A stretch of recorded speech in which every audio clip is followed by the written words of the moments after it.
Good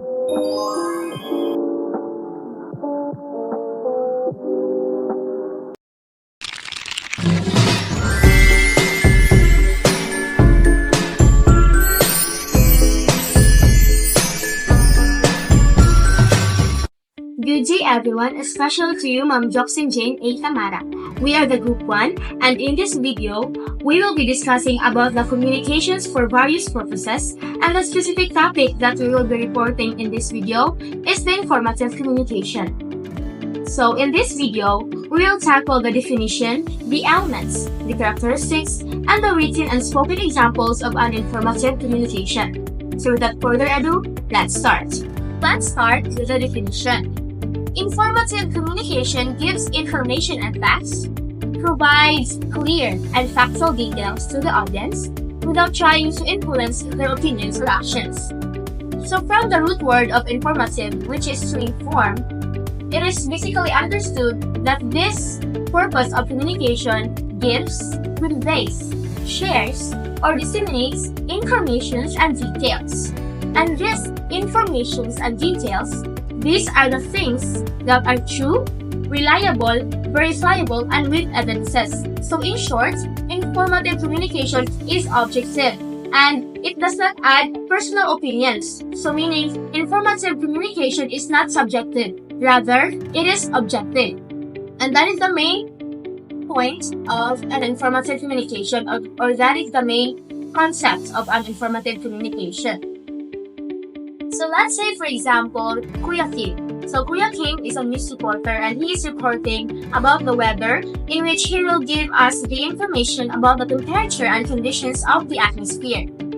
And as Kuya Kim gives those informations, he just simply delivers the informations about the temperature and he does not try to convince us to feel in a particular way or to take any specific action. So in short, it is only giving accurate information and also neutral facts. So the second definition of an informative communication is it is designed to educate individuals by helping them understand a topic more clearly. So the main objective or purpose of an informative communication is to teach, clarify, or explain something or about a certain topic. So whether the topic is complex, it will informative communication will break down that complex topic into simpler terms in a way that makes the people understand it or in a way that it is more easier to understand. Let's say, for example, there is a math teacher and he is going to teach his students about the concept of algebra. In order for that teacher to explain well to his students or to grasp the concept of algebra is he will look first for informative resources or materials so that he will be able to understand the topic first before explaining it to his students. Also, if the students will find it hard to grasp the concept of algebra, let's say for example, the students can also find more or another informative resources or materials so that they will be able to understand it more easily and more clearly in their way. So let's say, for example, there is a news report about a certain situation that can occur sometimes in our daily lives. So let's start first with the what question. So the what question talks about what is in the news or what is the information all about. So let's say, for example, accident on the road. Second is who. The who question refers to who is involved or who is the subject in the information. Again, let's say for example, a CPU student. Let's proceed to the when question. The when question talks about when did the accident happen. So let's say for example, last 1st of December, year 2024. And then the fourth is where. Where did the accident happen? So let's say for example, near Gaisano Grande, Albual. And then the fifth question is the why question. It talks about why did the accident happen. So let's say for example, because of the carelessness of the driver. And then the 1H, the last basic question that we will go into answer is how. So how did the accident happen? So let's say for example, so when that student is about to cross the road, he was unaware that there was an overspeeding car that is approaching towards him. And also, the driver was also unaware that he was overspeeding and that there was a student crossing on the road because he was drunk. And the result is that he hit the student and the student was thrown away from a distance, resulting that the student gets such serious injuries. So that is one of the informations that we need to answer in when we deliver or when we write news reports. So the last definition of an informative communication is it can be written or spoken. So when we say written, the shared information or the information that is provided is in written text. And also, the spoken one is the information being shared or disseminated is verbally or through orally, so it is spoken. And then, when we say written, the audience can read and reread that information so that they can be able to understand it clearly by reading it again and again. And also, the advantage of spoken informative communication is it is more engaging and it is easier to understand in real time. So later on, we will provide some examples of written and spoken informative communications. So now we're going to learn about 6 important things that make informative writing clear, interesting, and easy to understand. First, let's talk about what we mean by elements in informative writing. Think of them as the building blocks, the parts that make up the whole message. They create the structure and content of your writing. First, choosing a good topic. This is the most important first step. If you pick a bad topic, your writing will be confusing and all over the place. A good topic is first relevant. It should be interesting and important to your readers. It is something new, important, or interesting to them. For example, talking about the latest video games is relevant if your audience are gamers. 2. Focused. It shouldn't be too broad. Instead of animals, try types of dogs. A narrower topic. 3. Feasible. You need to be able to find enough good information to write about it. For example, just like what happened to me last year, I was taking technical vocational livelihood major in cookery, bread and pastry production. Then we are baking chiffon cake. It states there that we should add lemon extract, but then as a first-timer, I don't have any idea what the lemon extract is. Then I saw lemon at the Scott's refrigerator, so instead of lemon extract, I add lemon juice. I squeeze the lemon that separates its seeds, then pour the juice into the mixture. Then after I checked the chiffon in their oven, when I tasted it, it was like, oh, it's sour, and I told my subject teacher about that. And she said that lemon extract is different from lemon juice. And that's my story about that. So let's relate it in choosing the right topic. If you pick the right ingredients, your chiffon won't taste good. So number 2, using good information. This is super important. Your information needs to be, first, accurate. Everything you write must be true and you should be able to prove it. Use books, magazines, and websites that are known to be reliable. 2. Complete. Give your readers all the important information. Don't leave out any key details or make things too simple. 3. Fair. Present information without showing your own opinions or biases. Just stick to the facts. For example, if you're writing about climate change, present both sides of the argument fairly using a reliable source for each. 3. Organizing your information. A well-organized piece of writing is easy to follow. You can organize your writing in different ways. First, time order. If you're writing about events, tell them in the order they happened. 2. Space order.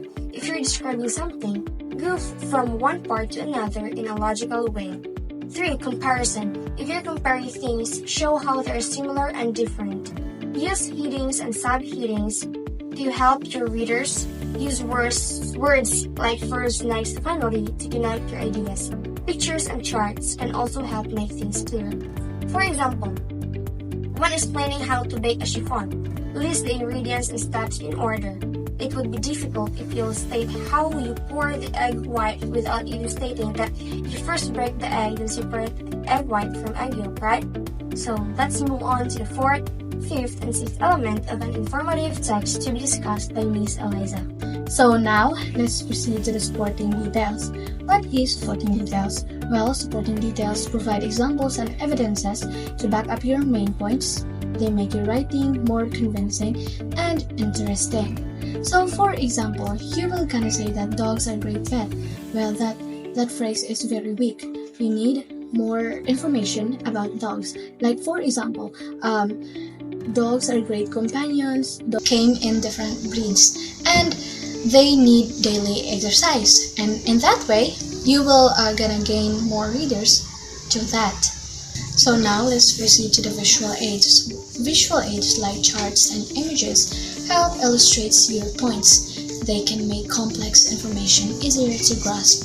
So for example, you were explaining about how cute the dog is, and people cannot determine or cannot grasp the word or the dog you were saying about. So instead of saying that, you will gonna give some pictures to prove your point, and that way they will understand it directly, and they will get your point. So next and the last element is citation. So citations show where you got your information. They give credit to the sources you used and add credibility to your work. So we all know what citation means is, right?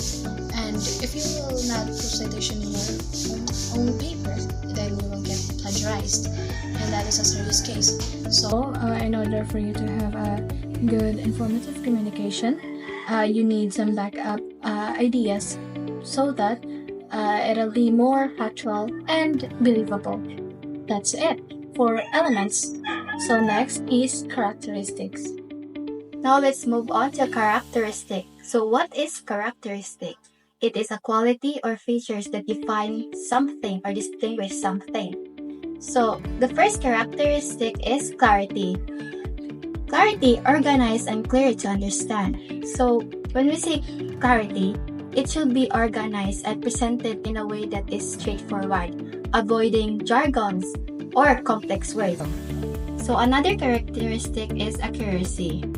So accuracy, the information is correct and reliable. So the content must be reliable and factual to ensure that the information is credible, correct, and trustworthy. So the listeners will be confident to listen your information without doubt. So another is objectivity. Avoid personal opinion or biases. The information should avoid personal opinions, biases, and emotional language. This ensures that the content is not about the writer's personal opinions. Thank you for that, Miss Elisa. Now, here's another 3 characteristics for an effective, informative communication. We have conciseness, engagement, and credibility.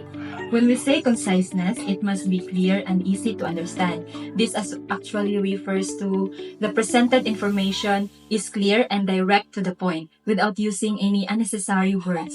The main goal of conciseness is to point efficiently, ensuring that the readers quickly understand the essential information. The next one is engagement. The message is interesting and holds the audience attention. To make it more engaging, it can involve with the use of conversational tone, using relevant example to keep the audience involved and maintain the audience to continue in reading. And the last one is credibility.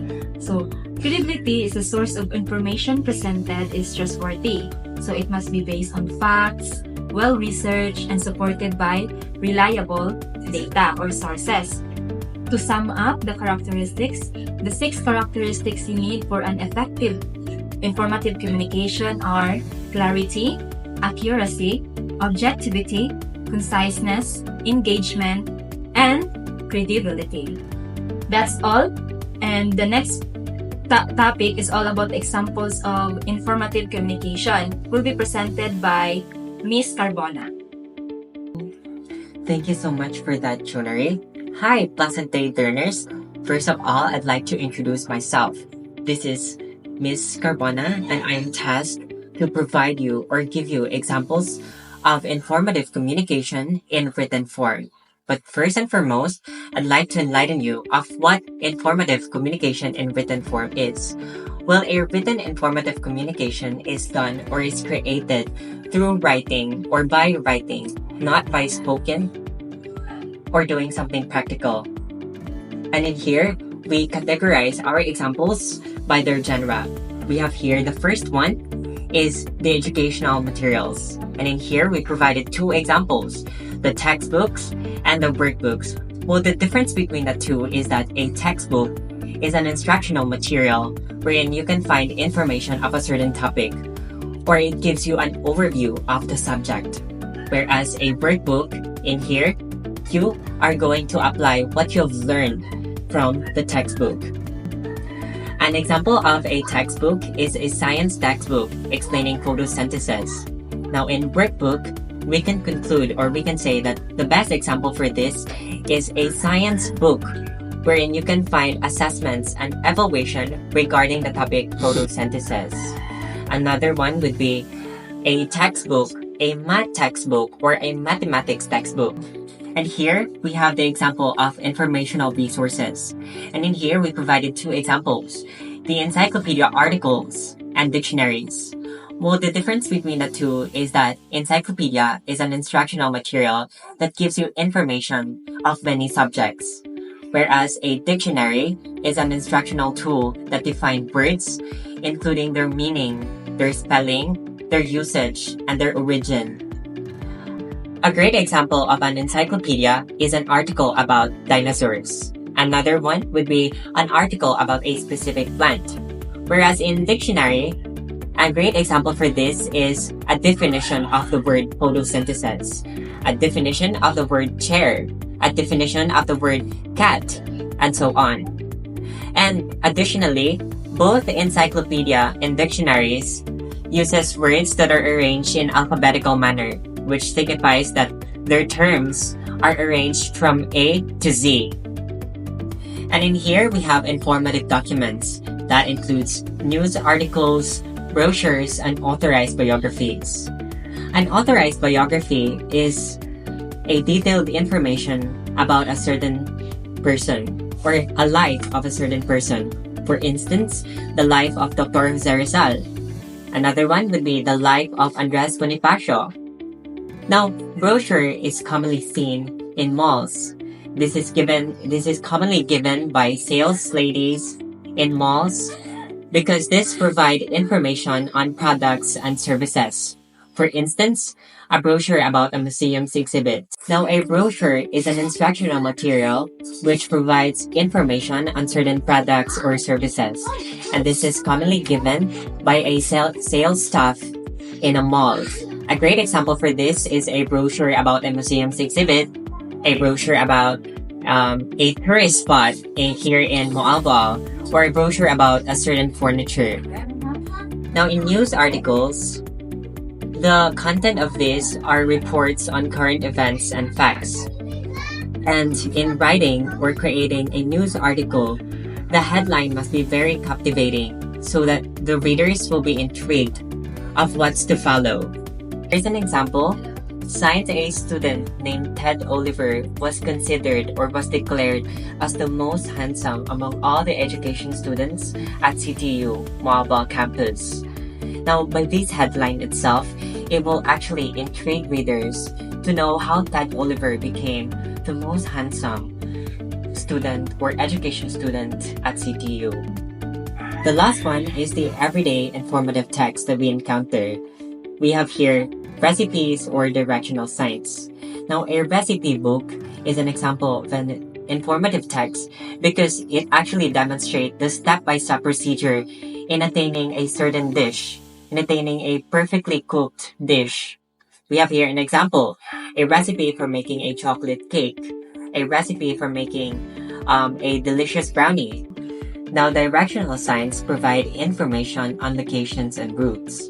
For example, a sign indicating directions to a nearby park, or a sign indicating directions to a nearby comfort room. Now, why are these examples informative? We have here the first bullet. It says that they provide accurate information, which is true. And then the second bullet, it says that they explain complex ideas, which is also true. Now, in the third bullet, they define terms, like in dictionaries. In the fourth bullet, they present facts and data, like a history book. And the fifth one is that they use objective language, meaning to say they use language that is not biased. So they prevent the usage of or the use of phrases like I believe, in my own perspective, in my own point of view, which signifies that they only stick to what is true. Alright? Now, there are indicators of informative text. The first indicator of an informative text is the use of verbs like explains, describes, defines, and demonstrates. For instance, this certain book explains what this certain word is. It describes the weather. It defines photosynthesis. It defines a certain word. The second one is the presence of facts, statistics, or quotes. The third one is the objective language, as what I've said earlier. And then the fourth one is the use of technical vocabulary, meaning to say that an instructional material uses words related to its field or related to its topic. For instance, in science book, we can see words like chemistry, analogy, biology, and stuff like that. Whereas in a mathematics book, we can see or read words like subtraction, addition, decimal, and stuff like that. So there's an organized way to have our information or a clear, organized pattern where words are used. And the last one is that an informative text is clear in structure and is organized, just like the dictionary. That would be all for my part, and now I'm giving the spotlight to the next presenter. So I will be continuing the discussion about the examples of informative text, and that would be the spoken genre. This genre is designed for an audience to listen to. And the first one of the examples would be a news broadcast. So this is a regularly scheduled program that delivers current events, often with a focus on timeliness and objectivity. Example of this would be the TV Patrol, Magandang Gabi, Bayan, and 24 Oras of GMA Network.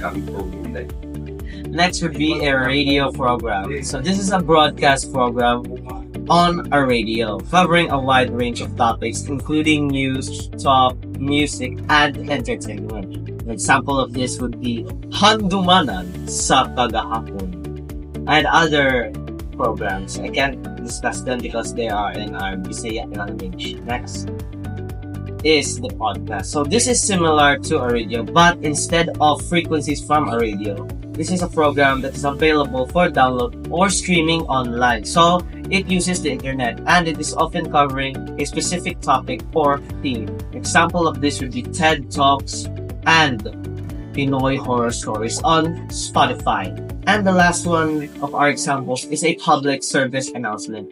These are short, non-commercial announcements designed to raise awareness about important issues or promote positive behavior. So these are, let's say, announcements made by the government. Or do you recall those announcements on your phone when there is a typhoon or volcanic activity near our area? Those are public service announcements. And that would conclude my discussion about the spoken genre itself.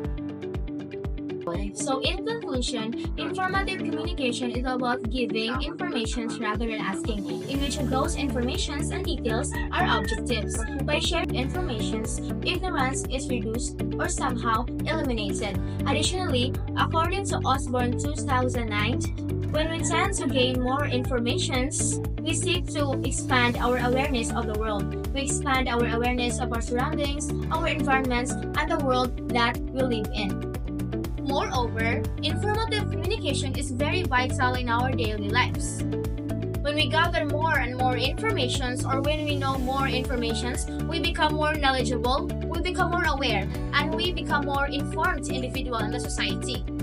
Also, when people are sharing their knowledge or when they share informations in the world that they live in, they are participating in the process of informative communication. So that is the basic concept of an informative communication.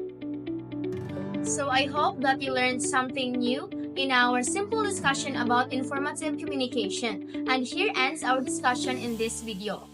Again, we are the Group 1, and thank you very much for watching and listening.